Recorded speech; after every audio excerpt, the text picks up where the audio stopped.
Hey, it's Marko, and in this video I'm going to show you how to turn on or off Do Not Disturb mode on iPhone. So before I start this video, please subscribe and like this video, it helps me out a lot. So first way is to open up your control center from the right side of the screen.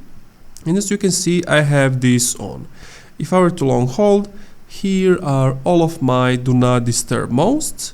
And if you want, you can create a new one by clicking this new focus, and you can set it custom, driving, fitness, gaming. So let's say I want to click on reading. These are some pre-default made by Apple, but you can always create your own with the plus icon, create custom, give it name, color, whatever, and add those filters and etc.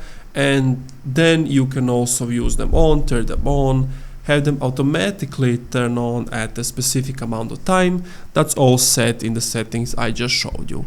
And that's it. Thank you for watching this video. If you enjoyed, leave a like, comment, subscribe.